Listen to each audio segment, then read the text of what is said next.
Boa tarde a todos. Bom, o IDSS vocês já conhecem. Eu vou fazer aqui apenas uma rápida retrospectiva do que gerou a mudança para o programa no ano base 2017, as motivações para essa mudança, né? Porque antes a gente tinha os indicadores calculados através do sistema que era o CIP, Sistema de Informação de Produtos, e apresentar algumas das críticas mais recorrentes e algum detalhamento sobre esses indicadores.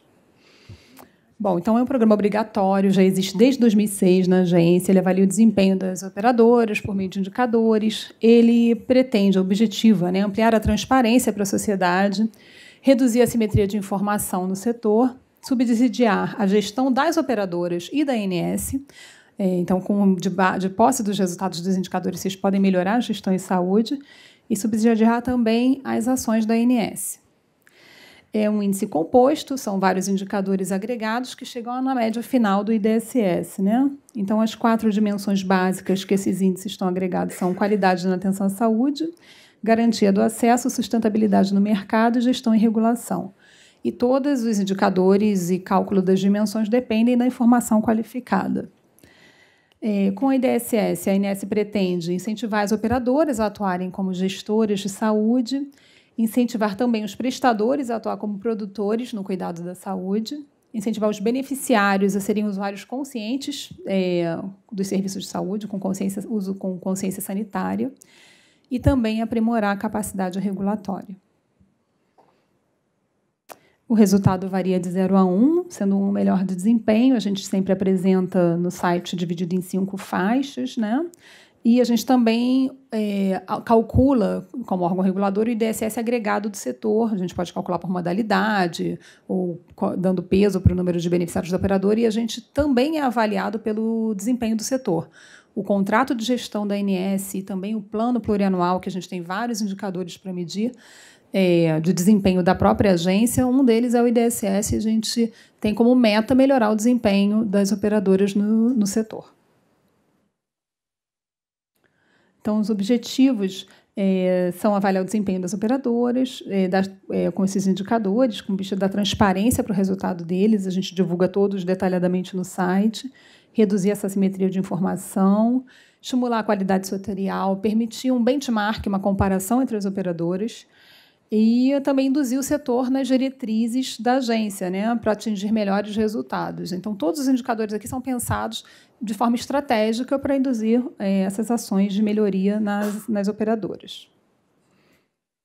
Nós fizemos um diagnóstico do programa lá no ano base 2016, que é o último resultado divulgado. Aliás, a gente, quando fez esse diagnóstico, o último resultado divulgado ainda era no base 2015, e a gente identificou alguns indicadores que tinham alta correlação. A gente fez um estudo de uma análise multivariada e viu uma alta correlação, por exemplo, dos indicadores de dispersão. No programa constavam 4 indicadores avaliando a dispersão da rede das operadoras, separados em procedimentos de serviços básicos de saúde, da assistência hospitalar, da urgência e emergência 24 horas e da assistência odontológica.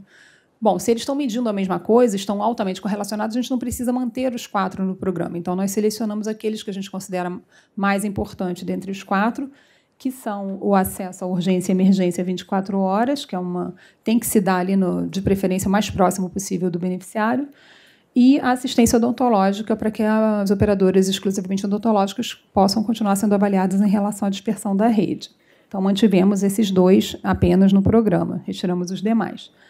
Além disso, a gente identificou alguns indicadores que já tinham atingido um bom resultado, ou seja, quando a agência pensa em induzir as operadoras a uma melhoria na qualidade, nesses a gente já tinha atingido esse resultado, em alguns, em outros, a gente identificou que eles não estavam avaliando a qualidade como a gente gostaria. Então, por exemplo, a proporção de exodontias em procedimentos odontológicos, extração de dente, isso não é um indicador que avalia a qualidade. Então, nessa reformulação do programa, não fazia sentido manter um indicador de exodontia, nós retiramos esse indicador do programa.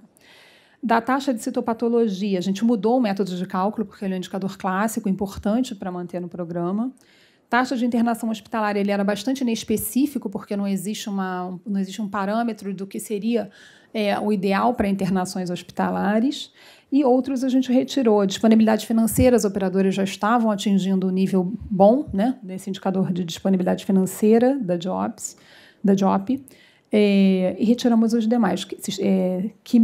Quimioterapia sistêmica por consulta médica, qualidade cadastral já é um indicador que vocês atingem, que as operadoras já vinham atingindo um excelente resultado, que é a qualidade cadastral do CIB, e regularidade dos envios de sistemas de informação, com as ações de representação, também esse indicador melhorou ao longo dos anos, né? E as operadoras já são avaliadas por esse indicador no próprio monitoramento das áreas de envio regular de informação para a agência, informação obrigatória. Então, aqui é só para demonstrar um gráfico mostrando que 99% das operadoras já atingiam um excelente resultado no disponibilidade financeira. Da mesma forma, na citopatologia cérvico-vaginal oncótica, que é o preventivo de câncer de colo de útero, nesse indicador as operadoras atingem um bom resultado. No entanto, ele é um indicador importante para a saúde. Então, a gente mudou a forma de cálculo e fez algumas adaptações na meta do indicador, mas manteve esse no programa, apesar dele já atingir um bom resultado. Também retiramos alguns indicadores inespecíficos ou que não tinha padrão na literatura ou que não avaliavam qualidade, que são os mesmos que eu já relatei anteriormente. E, nessa revisão, então, o foco foi em indicadores que apontassem para a qualidade. Nós revisamos todas as críticas, os pré-requisitos, as metas, ponderações e fórmulas de cálculo de cada ficha, de cada indicador.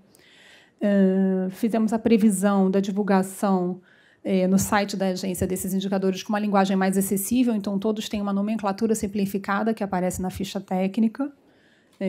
Citopatologia cérvico-vaginal oncótica, por exemplo, é preventivo de câncer de colo do útero.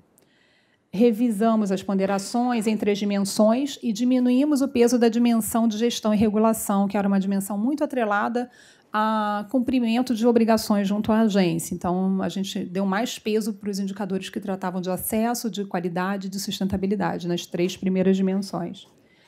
E tudo isso com o objetivo de conhecer o desempenho das operadoras e subsidiar as políticas regulatórias da agência.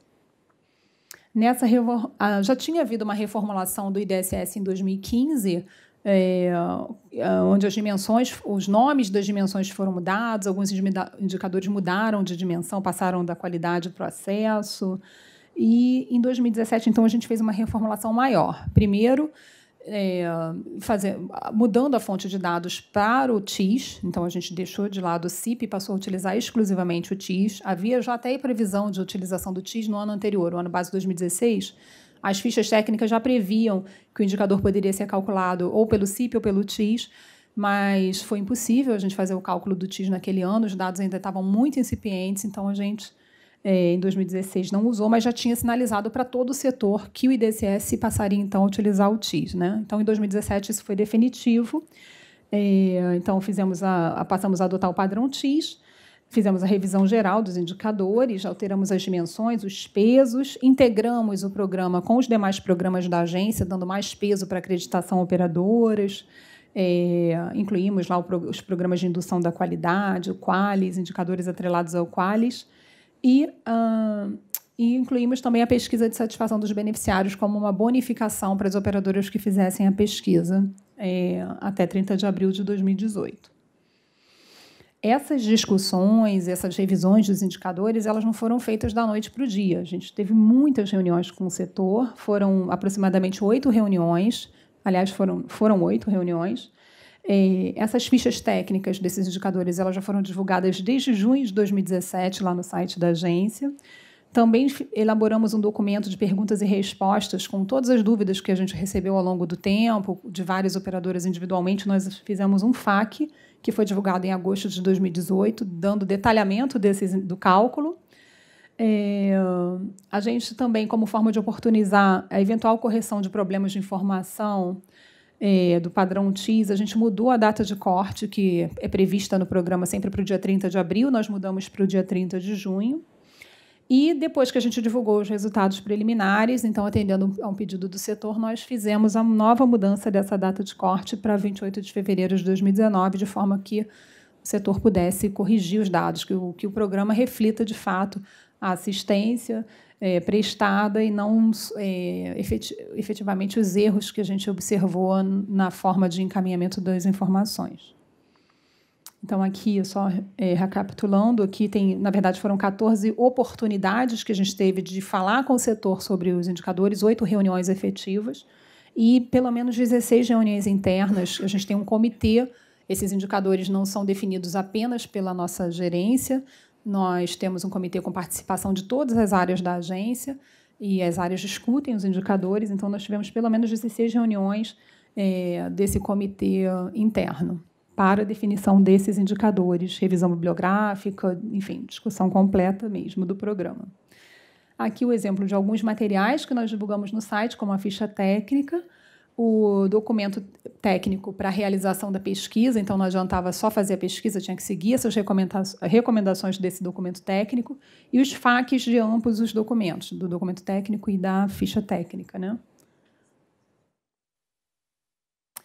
Aqui, nessa tabela, a gente mostra quais foram as alterações nas dimensões ao longo do tempo, né? A gente vê que teve uma mudança de pesos nas dimensões em 2011, em 2015 elas mudaram também de nome, e em 2017 a gente tem a nova nomenclatura, qualidade na atenção à saúde, com 30%, garantia de acesso 30%, sustentabilidade no mercado 30% e gestão e regulação 10%. Então, esse é o peso atual das dimensões para cálculo do IDSS da operadora. E como a gente introduziu o TIS como principal fonte de dados, a gente fez uma mudança na resolução normativa, na 427. Então, o DIOPS já era um pré-requisito, né? Ter o DIOPS em dia, enviar o DIOPS. Caso a operadora não encaminhe o DIOPS, ela tem os indicadores que utilizam o DIOPS como fonte de dados zerados. Na mesma forma, o CIB. E nós incluímos, então, um outro requisito, que o índice de qualidade cadastral do CIB, se ele for menor do que 20%, a operadora, então, vai ter todos os indicadores que precisam do CIB zerado. Significa que aquela informação não é confiável para calcular um indicador. E no TIS, a mesma coisa. Se a taxa de completude do TIS, ou seja, a produção assistencial da operadora, em relação ao que está informado no DIOPS, em valor, for inferior a 30%, todos os indicadores que utilizam o TIS serão zerados. Então, essa foi um pré-requisito que a gente usa no programa. Tá? Foram poucas operadoras que caíram nessa situação, em torno de 39, que tiveram a completude do TIS versus DIOPS inferior a 30%. A gente teve a oportunidade de conversar com uma e parece que ela realmente teve problemas na incorporação dos dados e está corrigindo, então não foi um problema muito grave dentre as 1.200 operadoras que tiveram o IDSS calculado nos resultados preliminares. Um outro pré-requisito é não divulgar, isso quando a gente fizer a divulgação final do programa, o IDSS de operadores que estejam em direção fiscal, direção técnica ou em processo de cancelamento, mas nos resultados preliminares a gente faz essa divulgação para que a operadora conheça o desempenho dos indicadores, o seu desempenho. Aqui é só um quadro comparativo em relação aos indicadores do ano base 2016 para o ano base 2017. Então, a gente vê que na dimensão de qualidade em atenção à saúde, a gente teve esses 3 indicadores excluídos e alguns que foram revistos, né? Consulta médica, a mamografia foi retirado do programa. E a gente tem esse quadro aqui para cada dimensão. Depois vocês podem olhar detalhadamente. Essa apresentação vai ser disponibilizada para os senhores.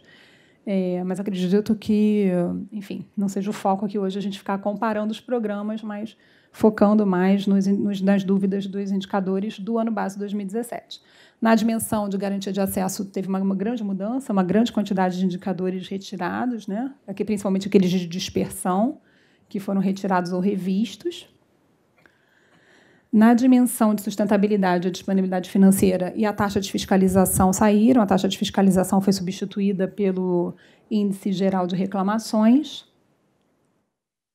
E na dimensão de gestão e regulação, só saiu o índice efetivo do pagamento do ressarcimento ao SUS, que era um indicador, às vezes, questionado judicialmente por conta dos depósitos judiciais que os operadores faziam. Esse indicador saiu do programa e agora já foi até votado a constitucionalidade da cobrança do ressarcimento ao SUS, então deixou de fazer sentido, né, manter esse indicador no programa. E o índice de regularidade do envio de informações, como eu disse, que é muito mais ligado às questões operacionais. Então, na divulgação dos resultados preliminares desse ano, nós divulgamos no dia 4 de novembro. As operadoras tiveram 15 dias para fazer questionamentos, de 4 de novembro até o dia 20. Nós tivemos um seminário no dia 23 e vocês solicitaram, então, a prorrogação do prazo de questionamentos. Prorrogamos até o dia 26 de novembro. E, em função dessa demanda grande do setor, por uma correção, possibilidade de correção das bases de dados, nós abrimos novo período de questionamento, na verdade, antes disso, de 29 de novembro a 7 de dezembro, e, enfim, a gente mudou a data de processamento. A gente vai fazer um reprocessamento do programa em 28 de fevereiro. Como eu já disse anteriormente, nós recebemos em torno de 1.500 questionamentos para os indicadores. A maior parte desses questionamentos estão atrelados à qualidade e atenção à saúde, que são aqueles indicadores ligados à saúde, eles são avaliados por uma única área.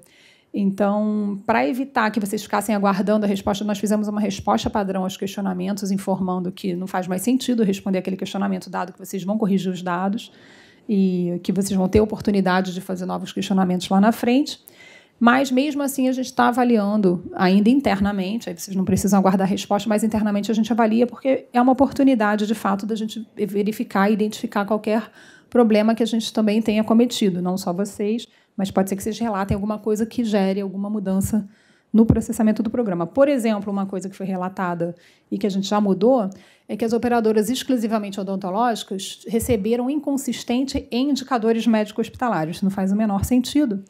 E isso foi um problema na ordem das críticas. As críticas, elas têm uma hierarquia para acontecer no sistema, né, no programa. Então, a primeira ordem era: tem problema com TIS? Inconsistente no indicador. Na segunda hierarquia vinha: a operadora médico odontológica não é avaliada no indicador hospitalar. Então, por conta dessa ordem, elas receberam inconsistente antes mesmo de receber o não se aplica. Essa ordem já foi invertida. Então, a gente já corrigiu esse problema. Quando vier o próximo processamento, a operadora médico-hospitalar não vai receber inconsistente indicador, operadora odontológica, né? Vai receber, não se aplica nos indicadores médico-hospitalares. Então, isso foi um problema que a gente identificou e já corrigiu.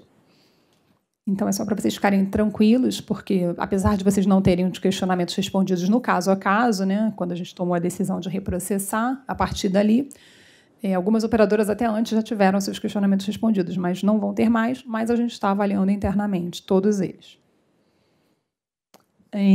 Bom, então esse aqui é só para mostrar como é que as informações foram divulgadas no espaço operadoras. A operadora acessa com seu CNPJ, sua senha. Lá a gente divulgou o FAQ, também os dados do QNES para vocês embasarem a análise dos indicadores de dispersão, que eles são importantes. Também divulgamos os parâmetros do setor. Tem vários indicadores que são baseados na mediana do setor, e por porte, e por segmento, médico, hospitalar ou odonto. Nós, ali naquele arquivinho, parâmetros do setor, vocês têm todos os dados das medianas, que são relacionadas às metas dos indicadores, e outros arquivos de apoio que vocês puderam ver, inclusive o relatório. Aqui é só um exemplo da divulgação, por exemplo, do indicador bônus, que é um indicador de acreditação. A operadora é acreditada ou não. A acreditação é um programa opcional, voluntário. Se a operadora for acreditada, ela recebe um bônus diretamente no INSS. E uma queixa que a gente recebeu, e a gente já vai providenciar a mudança para a próxima divulgação, é que, como ele é um indicador bônus, a operadora que não participa, ela estava recebendo aquele quadrinho ali, né? Ela não participa, ela ganha 0, ela não ganha pontuação no indicador.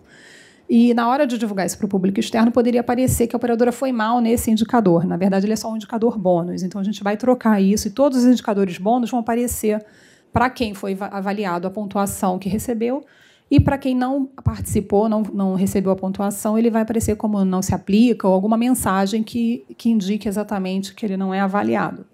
A operadora não foi avaliada nesse indicador, né? Bom, aqui é só um exemplo da tela para mostrar como é que os indicadores são mostrados para a operadora. Vem a pontuação, então aquele quadrinho colorido ali, a pontuação entre 0 e 1, e a gente mostra o numerador e o denominador, a descrição, qual foi o valor obtido, alguma informação adicional, por exemplo, para hemodiálise existe um componente adicional no cálculo, que a gente também mostra aqui que componente é esse, e o resultado alcançado no indicador. Algumas operadoras tiveram dúvida em relação à padronização, porque quando elas fazem a conta, numerador sobre o denominador, aplicam o fator, não chegavam no resultado. É porque esse resultado já é resultado após a padronização, que eu vou falar adiante quais indicadores são padronizados e por que ela ocorre. Em relação à pesquisa, que foi um indicador bônus, a gente observou que só 100 operadoras realizaram a pesquisa no ano base 2017 e dessas só 88 pontuaram. Significa que algumas não seguiram as recomendações estritas do documento técnico, né? Por isso não receberam a pontuação. Mas, apesar dessas 88 operadoras representarem 42% dos beneficiários, a gente ainda considera bem tímida a participação. Então, fica aqui um apelo e uma sugestão para que vocês façam a pesquisa para o ano base 2018. Vocês têm até 30 de abril para fazer essa pesquisa e encaminhar para a agência o link. Tem que seguir o documento técnico que está no site da agência. Depois eu posso até, se for possível, acessar a internet aqui e mostrar onde está o documento atualizado, porque nós fizemos alguns ajustes no documento, porque visualizamos que as operadoras não estavam seguindo algumas regras, então a gente deixou mais claro no documento do ano base 2018, e acho que é uma grande oportunidade de vocês ganharem 25 pontos na dimensão de sustentabilidade. Esse gráfico aqui, esse slide, é só para mostrar essa tabela, qual é o percentual dos indicadores bônus, o quanto eles auxiliam no resultado final do IDSS. Então, a gente tem, por exemplo, programa de operadora acreditada, nível 1, nível 2 e nível 3. Né? Supondo que uma operadora seja nível 1, esse indicador ele vale 15% já do IDSS para uma operadora acreditada. Então, aqueles pesos iniciais das dimensões, que são 30, 30, 30 e 10%, né, nas 4 dimensões, eles são reduzidos relativamente. Quando você tem uma operadora acreditada, você tem essa situação aqui da linha 4, que aí a dimensão que valia 30% passa a valer 25%. Então, você vai diminuindo o peso relativo dos indicadores na medida que você tem indicadores bônus. Da mesma forma, os programas de promoção e prevenção, que a DIPRO tem que aprovar previamente para vocês receberem bônus, os projetos de indução da qualidade, realização da pesquisa, também conta como indicador bônus, a autorização prévia para movimentação anual da carteira de títulos e valores imobiliários, uma regulação da DIOP, que as operadoras também podem ganhar um bônus se atenderem essa regulação. Só pouquíssimas operadoras atendem essa regulação hoje, cerca de 6 ou 8. E não enviar, ao enviar o TIS, não enviar CID, o que a gente chama de CID lixo, né, que é o diagnóstico inespecífico. Então, a gente tem uma lista lá de diagnósticos, a gente sabe que a CID não é obrigatória, vocês não são obrigados, os prestadores não são obrigados a preencher a CID, mas quando fizerem, vocês encaminharem esse arquivo para a agência, que a operadora não aceite que um prestador preste um serviço, ela pague por esse serviço e ali vem uma CID totalmente inespecífica. Então, se essa proporção de diagnósticos inespecíficos for baixa, a operadora também ganha um bônus no IDSS. Isso aqui é para explicar um pouquinho sobre a padronização estatística, que alguns indicadores sofrem. Então, a gente faz o cálculo indicador por indicador do resultado de acordo com a ficha técnica. Essa padronização estatística não é nenhuma novidade. As operadoras... essa padronização já existe desde sempre no programa. Está um barulho. Melhorou. Então, as padronizações elas ocorrem porque as operadoras são diferentes. Por exemplo, taxa de mortalidade dos países. Quando a ONU faz lá o cálculo e compara as taxas de mortalidade, a Organização Mundial de Saúde, na verdade, ela não pode comparar a taxa de mortalidade da África, que tem extrema pobreza, uma mortalidade muito alta, ou com um país que tem muitos idosos, que certamente terá também uma mortalidade muito alta. Então, ela tem que fazer uma padronização dessas taxas para que elas sejam comparáveis. Então, quando a gente tem uma população mais envelhecida ou uma concentração de beneficiários, homens ou mulheres, na carteira da operadora, ou quando a gente tem uma carteira muito pequena, essa padronização é essencial para que esses indicadores possam ser comparados. Nem todos os indicadores sofrem padronização, alguns são afetados por essas composições. E ignorar essas diferenças pode afetar essa comparação do cálculo dos indicadores. Então, elas só servem para comparar, e por isso elas são necessárias no programa, porque esse programa é para o benchmark entre as operadoras. Ela elimina essas distorções de sexo e idade entre as populações e só tem validade para efeitos de comparação. Os indicadores que sofrem padronização são a taxa de internação por fratura de fêmur em idosos. Então, a gente sabe que tem uma diferença na taxa de mortalidade, né, de sobrevivência de idosos do sexo masculino e feminino. Quanto mais idoso, maior a chance de ocorrência da fratura de fêmur. E, se uma população é muito pequena, essa comparação entre as taxas também pode ser afetada. Então, por isso, esse indicador sofre 3 padronizações. E, por faixa etária, por sexo e o que a gente chama de Bayes empírico, que está relacionado ao tamanho das populações.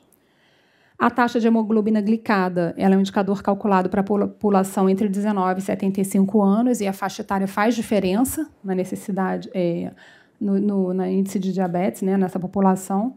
Então, também ela sofre padronização por faixa etária.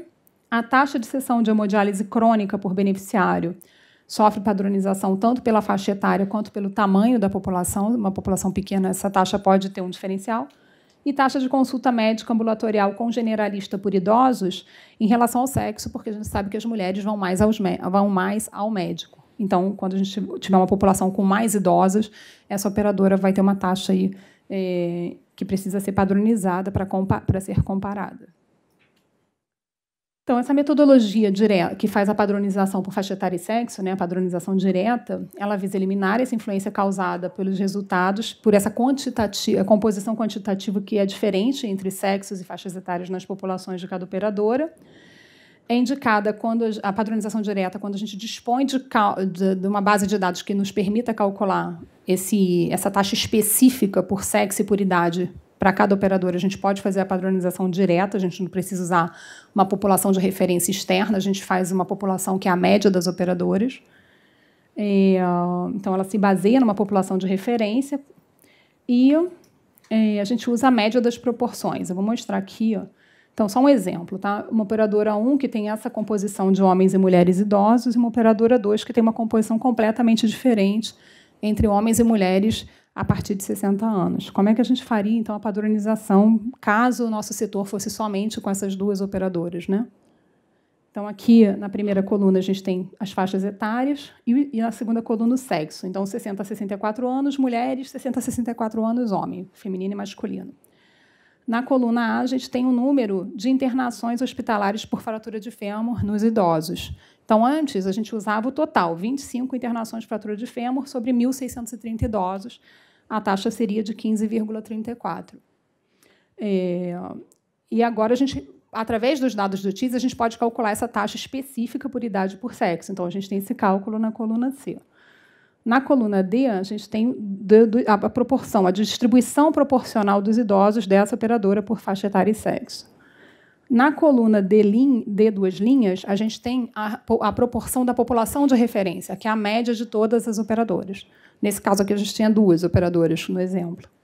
Então, a proporção é diferente. Então, como é que a gente calcula a taxa padronizada da operadora? A gente multiplica a taxa da operadora, que é a coluna C, vezes a proporção da população de referência. E a gente tem aquele 20 e 57. Então, uma taxa antes que era de 15 passou a ser 20 para a gente poder comparar essa operadora com a outra. Então, basicamente, o método faz isso. Ele usa uma população de referência para padronizar as taxas e elas serem comparáveis. Tá? Isso é só um exemplo para vocês entenderem um pouquinho como é que é feito esse cálculo, porque isso parece que gera algumas dúvidas, né? E, em relação ao método de Bayes empírico, ele tem o mesmo intuito, o mesmo objetivo, ele é um pouco mais complexo, ele usa os tamanhos da população, as áreas. Então, quando a operadora possui poucos beneficiários para um determinado evento, quando a gente adiciona um único evento ali, isso pode mudar bruscamente o resultado da operadora, né? E essa metodologia busca eliminar esse efeito, que é a variação em pequenas populações, variação da taxa em pequenas populações. São os métodos bayesianos que ajustam essa taxa encontrada em cada operador usando a taxa média de todas as operadoras para aquele evento, tá? Considerando o número de beneficiários de cada operador e a dispersão dos valores de taxas entre as operadoras. Eu vou dar um exemplo numérico, fica mais fácil da gente entender. Então, aqui a gente tem 4 operadoras, operadora 1, 2, 3 e 4. E aqui, um exemplo de fratura de fêmur, por exemplo. A gente tem eventos naquela região, né? Foram 5 fraturas na primeira operadora, 12, E na terceira linha, a gente tem o número de expostos, número de idosos em cada uma dessas operadoras. Então, na quarta linha, a gente tem a taxa observada de internação de fratura de fêmur em idosos, que é o evento sobre os expostos, né? Quando a gente multiplica essa taxa por 1.000, a gente tem na quarta linha a taxa da operadora. Então, o que a gente faz nessa população, aí, nesse método de Bayes empírico? A gente tem um total de 71 eventos nas 4 operadoras, 126 mil idosos, e a gente tem, então, calcula uma nova taxa, né? A gente tem, em média, essa população, 31 mil pessoas, 31 mil idosos, N barra, né? A gente calcula a média, é um Mi-chapéu, um valor estimado da população. Então, é o valor esperado da taxa para uma operadora escolhida ao acaso. Quando a gente é um cálculo estatístico, tá, gente? Baseado numa medida de numa distribuição de Poisson. A gente quer saber quantos eventos vão acontecer se eu sortear uma operadora ao acaso, quantas taxas vão ter nessa operadora em um ano. Então, isso é uma distribuição de Poisson estatística. Então, a gente tem esses parâmetros para deduzir quanto vai ser esse evento. É um estimador. Mi-chapéu e sigma 2 chapéu são a média e a variância desse estimador. Estava tão difícil que até caiu o slide. Eu só trouxe esse slide aqui porque, na última apresentação que a gente fez, um estatístico na plateia me perguntou o que era a priori, qual era a distribuição de Poisson, ele queria saber a média. Então, eu trouxe detalhadamente, caso alguém queira ver os detalhes do cálculo. Oi? Eu incluí esse slide hoje de manhã para detalhar melhor a distribuição da padronização estatística. Moral da história, a gente calcula um peso que tem a ver com o tamanho de cada população. Então, se a população é muito pequena, ela recebe um ajuste maior. Se a população é grande, recebe um ajuste menor. Basicamente é isso. Então, ali, na última linha, a gente tem a taxa após o método, né, vezes 1.000. Então, a gente vê, na operadora número 1, que só tinha 1.000 idosos, esse ajuste foi grande. A taxa dela pulou de 5 por 1.000 para 1,4 por 1.000. Na operadora número 4, que tinha 100 mil idosos, a taxa antes do método era 0,5, permaneceu 0,5. Então, é só para mostrar que esse método estatístico ele faz isso, ele faz esse ajuste de acordo com o tamanho das populações. Tá? A gente tem uma função estatística que faz esse cálculo. Algumas operadoras pediram, a gente quer saber qual é o parâmetro do Bayes empírico para que a gente possa reproduzir. Não é possível, porque a gente precisa da taxa específica de cada operadora, por idade, por sexo. É impossível disponibilizar isso. Também tem uma função estatística no pacote que já cospe para a gente todos esses resultados. A gente não precisa ficar detalhando essas fórmulas no método de cálculo. Isso tudo já está embutido numa função, num pacote estatístico. Então, por isso, não é possível detalhar esse tipo de parâmetro quando a gente divulga os resultados, mas é para vocês conhecerem e entenderem o que é um método de padronização e o que ele faz. Então, basicamente, foi aquilo que eu falei, quando o número de eventos é pequeno, né? Quanto menor o número de beneficiários, maior o ajuste, aí o contrário, e todos esses ajustes são feitos em torno da variância, que é a dispersão dos resultados da operadora, né? Em relação a uma população total.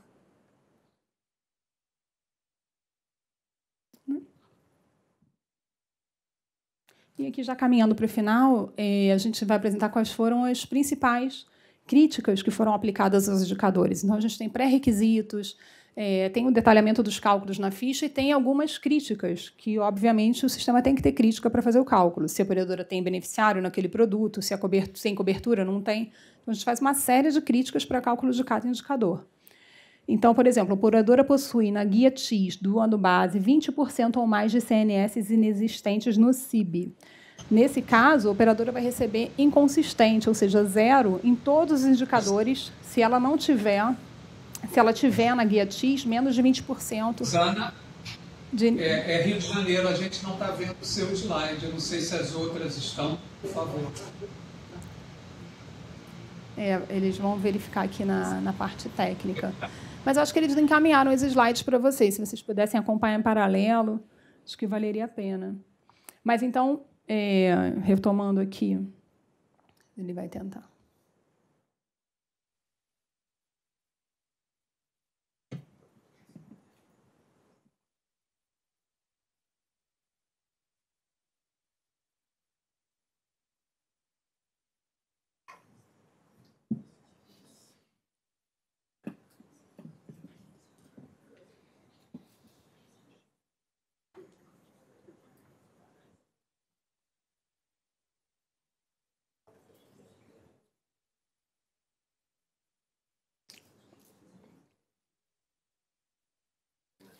Será que no Rio de Janeiro já está vendo os slides? Sim. Sim, Rosana, já. Ah, tá bom. Então, vamos continuar. Então, já estou chegando ao final. Então, esses são os indicadores que passam por essa crítica. Praticamente todos os indicadores de qualidade da dimensão 1 e alguns da dimensão 2, né? Que são os indicadores que precisam da identificação unívoca do beneficiário. Então, por exemplo, antes, a taxa de citopatologia cérvico-vaginal oncótica, que é o preventivo de câncer de colo de útero, lá no CIP, no sistema antigo, se eu fizesse dois exames ao ano e uma colega não fizesse nenhum, na média, ok, fizemos 2 exames, 2 beneficiárias, um para cada uma, estava tudo ótimo, atingi a meta. Agora não, esse indicador ele faz uma identificação unívoca. Então, ele sabe exatamente que a Rosana fez 2 exames, a colega não fez nenhum, então ele só conta um único exame, porque ele precisa da identificação unívoca. Então, agora, é um exame para 2 beneficiárias, a operadora reduziu pela metade a nota dela no indicador. Então, essa é uma crítica que, em relação ao CNS, é aplicada a todos os indicadores que precisam da identificação unívoca do beneficiário. Ele também é aplicado para a taxa de primeira consulta ao dentista, também isso era um indicador que tinha no CIP, né, que era consultas odontológicas iniciais. Então, lá, as operadoras informavam, fiz 500 consultas esse ano, tenho 1.000 beneficiários.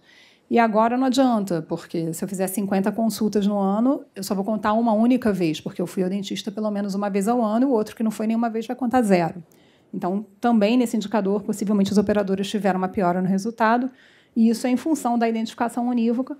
E ainda as operadoras podem cair nessa crítica. Possuem nas guias X no ano base 20% ou mais de CNS inexistentes no CIB. Nesse caso, a operadora vai ter esses indicadores zerados. Isso é uma inconsistência. É considerado como uma inconsistência. Tem outras críticas que geram inconsistência. Quando vocês receberam o resultado preliminar, vocês puderam ver exatamente quando o indicador foi zerado qual foi a crítica que a operadora caiu. Então, foi discriminada exatamente com a crítica. Por exemplo, uma crítica pode ser dada inconsistente em relação ao CIP e ao TIS. Ela enviou uma produção no CIP e não enviou no TIS, ou enviou no TIS e não enviou no CIP. Essa comparação a gente também faz, porque são sistemas de dados oficiais do órgão regulador e a operadora não pode dizer num sistema que fez um determinado procedimento e no outro que não fez nenhum. Então, a gente também compara os sistemas internos para fazer críticas. E outras causas de inconsistência foi o Código de Classificação Brasileira de Ocupações, o CBO, né, do médico executante, que o Júlio já explicou bastante de manhã. Então, são indicadores que são afetados pela falta de preenchimento no CBO. Então, taxa de consulta de pré-natal, a gente precisa saber exatamente se a mulher que fez o parto naquele ano, se ela foi ao gineco-obstetra ou teve uma consulta de pré-natal. Então, a gente precisa do CBO do executante. Da mesma forma, a razão de consulta médica ambulatorial, com generalista, a gente precisa saber se ele foi ao generalista, pediatra e também, de novo, médico generalista, para o idoso. Então, a gente observou que esses indicadores foram os mais afetados nos resultados preliminares, que as operadoras caíram em muitas críticas, e a gente espera que, com essa oportunidade de vocês corrigirem os dados, esses seminários que a gente tem feito, a gente também tem atendido as operadoras individualmente em reuniões, quando elas pedem, para quase dar uma consultoria sobre os dados do operador, explicar o porquê que ela foi mal, em qual indicador ela foi mal. Então, a gente acredita que vocês têm a chance e a oportunidade de rever essas bases, esses erros, para corrigir e, então, ter um IDSS um pouco melhor, né? Óbvio que, com essas mudanças no programa, como eu falei, com a identificação unívoca, é esperado que o resultado, né, que antes era 1, agora caiu para meio, isso não tem nada a ver com base de dados, tem a ver realmente com a produção, com a melhoria que a gente pode fazer na avaliação do indicador. Então, é natural que, quando a gente muda um programa, que esse resultado também não venha tão bom quanto estava antes. É uma mexida no programa, a gente observou, eu fiz lá um gráfico dos resultados preliminares internamente, e toda vez que o programa muda, quando a gente mudou só o peso das dimensões lá das 4 dimensões, lá em 2015, as operadoras tiveram uma piora nos resultados. Então, o número de operadores que caíam naquela faixa verde do IDSS caiu um pouco. Então, é natural que as operadoras tenham um resultado diferente, né? Óbvio, os indicadores são mais rigorosos, a gente consegue ver mais no detalhe. Então, isso é esperado, mas que, pelo menos, vocês consigam corrigir as bases para que, ao longo do tempo, a gente já repetiu os indicadores para o próximo ano, vocês vão aprendendo, vão melhorando, e aí o objetivo aqui é induzir a melhoria na atenção mesmo, né? Na consulta do pré-natal para a mulher, na produção, no número de partos normais, enfim. E aí vocês estejam atentos e atrelados também, tem muita gente de TI aqui, mas é importante ter também os profissionais da área de atenção à saúde para induzir a melhoria desses indicadores, né, com ações preventivas. Enfim, é isso que a gente espera, por isso que a gente diz o tempo todo que o DSS é para induzir as operadoras à consecução das diretrizes da agência. Então, essas são as diretrizes que a gente tem dado. Atenção ao idoso é fundamental, a gente tem uma população envelhecendo, todos os indicadores de atenção ao idoso têm peso maior no IDSS, então isso é uma área prioritária para a operadora vai ter que começar a investir nisso, né? Já era para estar investindo e agora estar mais atenta a essas questões. Então, todos os dados do programa estão disponíveis nessa página aqui, nesse link, no site da agência. A gente tem ano a ano lá, ano base 2017, ano base 2018, as fichas técnicas, o FAQ, o documento para a realização da pesquisa. Está tudo disponível lá. Qualquer dúvida, a gente está à disposição também. A gente está mudando o nosso canal de comunicação. A gente tinha um e-mail interno, a gente tinha vários e-mails, um para o parto, um para o Oncorrede, um para o IDSS, o outro para o Qualis. A gente vai unificar tudo agora no Fale Conosco. Então, através do canal oficial, já está unificado. Então, através do Fale Conosco, lá no site da agência, vocês podem encaminhar dúvidas que a gente vai responder por esse canal unificado. E agora, então, é só aguardar 28 de fevereiro para a gente poder fazer esse cálculo lá em março. E esperamos que a divulgação seja o mais breve possível para as operadoras. Agradeço a atenção e estou à disposição para tirar dúvidas. Acho que a gente, não sei se vocês vão querer já fazer a pausa, aí é melhor, né? Vamos fazer uma pausa agora. E aí, quando a gente voltar, eu tiro, então, as dúvidas. Tá bom? Obrigada.